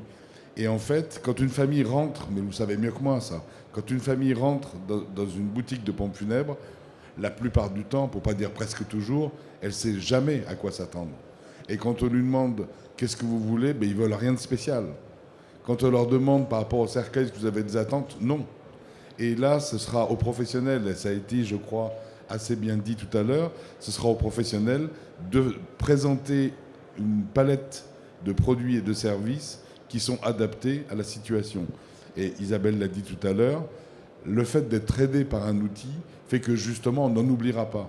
Parce que je crois que tous les conseillers funéraires ont vécu le fait de dire « Merde, j'ai oublié d'en parler tout à l'heure, mais maintenant c'est plus possible, donc j'en parle pas ». Et moralité, peut-être qu'on prive la famille d'une réponse qui aurait satisfait à un moment donné une problématique, mais parce qu'il a oublié à un moment donné, même si ça lui revient, il ne le proposera plus. Voilà, donc je ne sais pas si je vous réponds complètement, mais il faut qu'on élargisse l'offre, c'est clair. Pour apporter un bout de réponse complémentaire, en fait, c'est un métier déjà extrêmement difficile à faire, donc aucun professionnel n'a envie de faire. Et en fait, vous touchez du doigt le sujet majeur et la plus grosse évolution de notre métier, c'est qu'en fait, les familles, on doit les porter plus longtemps qu'avant. En fait, la question ne se posait pas parce qu'avant, c'était pas notre problème. Donc c'était pas une notion de pourquoi j'ai pas le service, c'est juste en fait ce service ne me concerne pas. Donc finalement la filière ne s'organise pas. Et c'est valable dans tout. Les démarches après obsèques, ça fait 10 ans qu'il y a le boom des démarches après obsèques. Après, en fait, pour résumer, le après obsèques ne nous concernait pas. Les traiteurs ne nous concernaient pas, la mise sous alarme d'une maison de manière temporaire, en fait de la conciergerie. Et ça, c'est une vraie évolution. Nous, on a un prestataire sur le Cher, qui n'est peut-être pas diplômé comme vous l'êtes, mais qui nous le fait. On a historiquement, et je pense que, en fait, on est tous pareils. Je pense que tous les professionnels qui sont là ont envie de ne pas laisser et abandonner leur famille. Par contre, sur des situations exceptionnelles, parce que les morts, les découvertes tardives de cadavres, les suicides, ça reste quand même une marge. En fait, on ne s'est jamais organisé parce que finalement, c'était un peu pas notre métier. Et maintenant, on se rend compte que tout ce qu'il y a après, la vraie question, c'est même peut-être à terme, pour être allé à Montréal et aux États-Unis, la messe commémorative un an après est encore du ressort des pompes funèbres là-bas. C'est pas dans notre culture aujourd'hui. Nous, finalement, on serre la main au cimetière, on est payé, notre relation est terminée. C'était comme ça qu'on faisait le métier avant. Et ça évolue. Les collations, la prise en charge de chauffeurs à l'aéroport, et donc du coup, le après. Donc, en effet, la prise en charge du nettoyage, de la désinfection. Nous, par exemple, on a monté un partenariat avec Demeco pour gérer le déménagement, parce que, en effet, une famille déménagée, le garde-meubles, Emmaüs pour récupérer les meubles, mais c'est nouveau. Et du coup, là, c'est là où la fédération et les groupements de professionnels, quels qu'ils soient, ont eux, parce que ce sont des actes différenciants et des services différenciants. Et finalement, quand l'intérêt de qualité, d'accompagnement et donc la différenciation commerciale est là, les décisions sont plus rapides. Et je pense qu'on y arrivera. Ça me fait penser à une chose. Hier après-midi, on a piloté une conférence sur le funéraire en Europe. Et donc, on avait réuni sur ce plateau différents représentants de différents pays et qui chacun, par une entrée différente, nous présenter ce qu'était la réalité de leur pays. Et je veux parler d'un petit pays qui est la Roumanie. Et notre Catalina, donc notre correspondant roumain, alors la Roumanie, je crois que c'est 96% ou non, 85% d'orthodoxes, avec un rite orthodoxe extrêmement codifié, extrêmement... Voilà. Eh bien, lui, en tant qu'opérateur, il expliquait que la moitié de son profit était généré par toute la partie qu'on appelle le catering, c'est-à-dire effectivement la nourriture, l'acheminement, la mise à disposition d'un certain nombre d'acteurs et de services. Et par exemple, on évoquait la messe post-anniversaire, là-bas ça dure 7 ans. Et pendant les 7 ans, il y a à chaque fois des réunions qui se passent dans des salles de cérémonie qui sont assez balèzes, croyez-moi, pour un petit pays comme la Roumanie, et avec une offre très codifiée au niveau du repas, du rituel, etc. etc. Donc, on peut peut-être s'inspirer de ça, effectivement, parce que je rejoins ce qui a été dit. On a longtemps considéré qu'une fois que la sépulture était refermée aux l'urne remise, c'était terminé. L'enquête du CREDOC, j'essaie de faire un peu le lien avec ce qui a été dit dans ce salon. L'enquête du CREDOC qui a été présentée donc mercredi après-midi faisait apparaître que le 3e référent pour démarrer le deuil après la famille, après les amis, c'était les collègues, c'était l'opérateur funéraire. Parce que les gens, effectivement, manquent de ressources. Et ne nous trompons pas, le conseiller funéraire ne fera pas tout. Ne fera pas tout. Mais néanmoins, on peut guider les familles sur une recommandation à travers des listes d'associations, à travers des téléphones utiles, à travers des choses comme ça. Et moi, je voulais juste rajouter une chose sur la responsabilité des entreprises. Je ne vais pas en dire du mal, je les défends. Donc, donnez-moi, s'il vous plaît, ce privilège. Mais je vais quand même dire quelque chose qui me tient à cœur. Je crois que les entreprises, aujourd'hui, accompagnent insuffisamment leurs collaborateurs.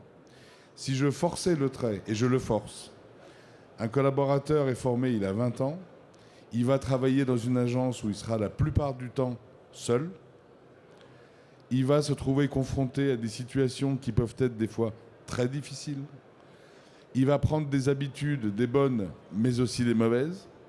Est-ce qu'on est certain que son patron, son manager, son encadrant prend le temps qu'il doit prendre pour aller à sa rencontre en disant écoute, raconte-moi un petit peu, as-tu des difficultés pour traiter tel ou tel type d'objection? Veux-tu qu'on retravaille ça ensemble? Est-ce que tu as eu à subir des choses difficiles? As-tu besoin d'aide? Enfin voilà. Je crois que cette notion d'accompagnement, elle va dans le sens et du développement du collaborateur et fatalement de celui de l'entreprise.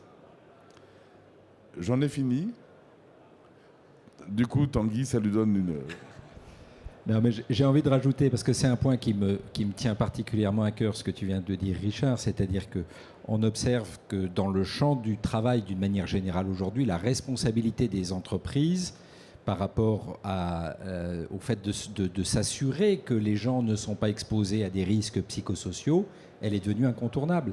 Donc on évoque là, depuis ce matin, les perspectives du métier. Il faut aussi parler en termes de risques. C'est-à-dire que si les entreprises ne prennent pas la mesure qu'elles ont un devoir d'accompagner leurs collaborateurs et que ce devoir doit être structuré, alors bien sûr ça passe par la capacité de prendre la température, d'aller parler, parce que là on est dans des relations humaines, mais il faut que ça soit pensé, il faut que la santé du collaborateur au travail soit pensée, parce que toute la société aujourd'hui est rattrapée par ça. Depuis le syndrome Orange, mais il y avait d'autres affaires tout aussi emblématiques que Orange. Mais ça veut dire quoi? Ça veut dire que ce n'est pas une fonction périphérique au sein de l'entreprise. Ça devient une fonction structurelle parce que sa force, sa puissance, c'est la qualité du travail de ses collaborateurs. Donc tout ça, c'est aussi un élément qui est en train de faire bouger la perception qu'on peut avoir du métier du funéraire.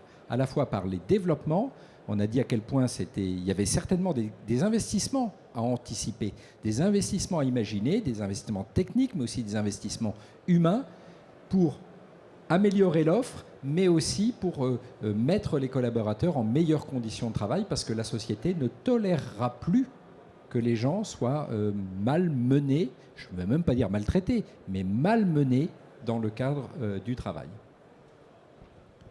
Donc pour conclure, merci à... Ah pardon, avec plaisir.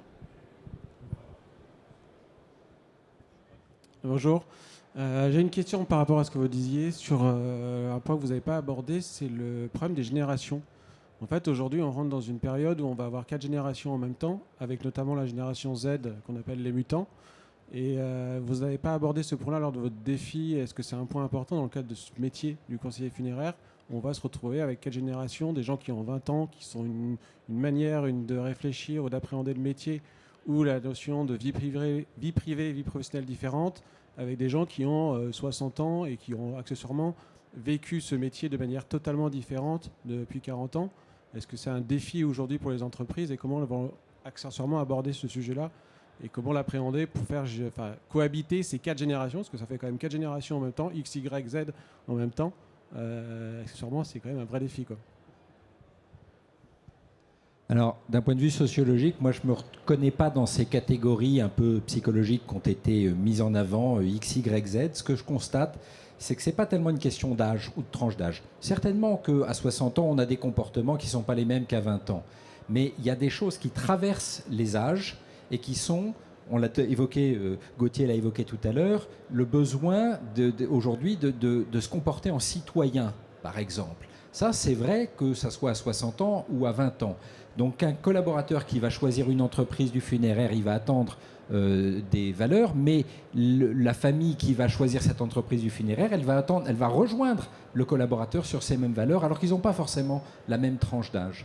Donc je pense que ce qui est plus intéressant que de tronçonner en tranche d'âge, et j'entends bien que c'est une problématique de faire cohabiter 4 générations, mais ce qui va tronçonner, plutôt que de tronçonner par tranche d'âge, ce qui me semble plus intéressant, c'est de voir le basculement, toutes tranches d'âge confondues, parce que les générations plus âgées se rejoignent sur les générations les plus jeunes. Ce n'est pas les plus jeunes qui sont les plus écologiques aujourd'hui, ce n'est pas les plus jeunes qui demandent la responsabilité sociale de l'entreprise. Il y a véritablement un glissement des cultures qui traverse ces tranches d'âge. Donc la difficulté de la réflexion, c'est d'arriver à croiser les deux. Il y a des spécificités liées à certains âges, mais il y a aussi des données qui sont trans-âge. On sait que ça bouge. Hein. Les affirmations un peu définitives autour du X, Y, Z me paraissent relever plus des médias que de la psychologie ou de la sociologie. Oui, je vais rejoindre Tanguy là-dessus. Je ne suis pas convaincu qu'effectivement il y ait utilisé les lettres de l'alphabet pour catégoriser certaines générations. Il y a des utilisateurs, donc sur l'aspect numérique, hein, il y a des utilisateurs du numérique dans toutes les tranches d'âge. C'est vrai qu'on a tendance à dire qu'une certaine tranche d'âge est plus familière avec les outils parce qu'ils sont nés avec, etc. Néanmoins, on voit bien qu'il y a des utilisateurs très performants dans les gens qui sont plus âgés. Et certains utilisateurs beaucoup plus jeunes, en fait, ne savent que se servir de l'outil, mais ne comprennent pas comment il fonctionne et ne seraient pas capables de le mettre en œuvre. En fait, ils sont consommateurs de la technologie, mais ne sont pas en mesure de le déployer ou justement de se projeter sur ce que ça pourrait faire, quelles sont les limites et quel est le champ des possibles. Donc je pense que... je suis convaincu que vous ne devriez pas avoir d'inquiétude là-dessus. En revanche, il y a trois tendances fortes du numérique. Ça va avoir 3 impacts. Il est clair que ça va remplacer des métiers. C'est-à-dire qu'il y a des métiers qui vont disparaître de manière totale, qui vont être remplacés. On peut prendre... ça peut paraître anecdotique, mais on en avait parlé une fois. Quand vous avez, par exemple, le corbillard qui avance, si vous voulez avoir la famille dans une voiture de derrière, il n'y a pas besoin de chauffeur dans cette voiture-là. C'est typiquement le domaine de la voiture autonome, puisqu'elle est calée sur la voiture qui est devant, elle avance à la même vitesse, elle s'arrête à la même vitesse, et il n'y a rien qui justifie qu'il y ait un chauffeur. Là, par exemple, ce chauffeur-là, c'est un exemple anecdotique, hein, mais en tout cas, voilà, ça c'est l'exemple même d'un métier qui peut, d'une fonction qui peut disparaître. Mais il y a aussi de nouveaux services que vous allez proposer. Isabelle en a cité quelques-uns. Et donc ces nouveaux services, ça fait de nouveaux emplois. Alors est-ce que ça sera des plus jeunes ou des moins jeunes, ça a peu d'importance. En tout cas, ça crée de nouveaux métiers. Et puis il y a des métiers qui vont se transformer. Je discutais avec Richard d'un exemple dernièrement. On travaille dans une société du luxe qui a des maroquiniers. Les maroquiniers, c'est vraiment un travail artisanal et manuel. Et bien quand ils forment quelqu'un, ils ne peuvent pas en former plus que 5 ou 6 à la fois, parce qu'il faut qu'ils soient autour d'une table, de façon à voir comment le cuir est travaillé, etc. Eh bien, on met en place des techniques de réalité virtuelle et de réalité augmentée pour pouvoir former des gens qui ne peuvent pas être autour de la table. Donc j'imagine que dans justement le travail autour du corps, ça peut se faire aussi en réalité virtuelle et réalité augmentée. Donc voilà, il y a des métiers disparaissent, d'autres sont transformés et des nouveaux services sont créés, donc ça crée des emplois. Et je pense que c'est ça en fait les trois axes sur lesquels ça va évoluer. Bonjour, du coup je voudrais quand même revenir sur la question de monsieur. En fait j'ai l'impression que, admettons que ce ne soit pas une question d'âge, il y a quand même, je trouve, un clivage, on va dire. Moi je scinderais plutôt la population en deux, ceux qui veulent du traditionnel et ceux qui veulent de l'innovation. Innovation que ce soit écologique ou digitale. Et j'ai l'impression, moi du coup je suis porteuse d'un projet parce que je ne me suis pas reconnue dans les entreprises que j'ai rencontrées. Et donc en tant que salarié du coup, et justement donc j'ai décidé de me lancer dans un projet qui me ressemble et qui je pense ressemble à une partie de la population. Et donc du coup j'ai l'impression que la réponse serait plutôt de se positionner en fait.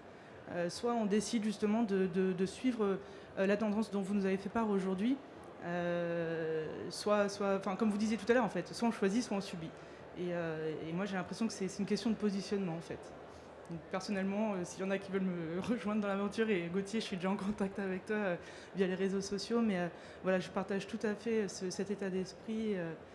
Moi, je suis toute petite, je suis pas issue du milieu du funéraire, je suis pas, j'ai jamais entrepris, d'entreprise en tout cas dans ma vie, mais voilà, je suis pour faire bouger les choses dans le funéraire. Donc du coup, c'était pas prévu, mais j'en profite pour faire ma petite annonce. S'il y en a qui veulent m'accompagner dans cette démarche, voilà, je suis preneuse. Okay. Merci. Merci. Donc, s'il n'y a plus de questions, parce que toutes les bonnes choses ont une fin, et juste au passage, vous aurez remarqué, je crois que Laurent est brillant, et on ne peut pas dire que ce soit un Z de pur sucre. Merci à tous.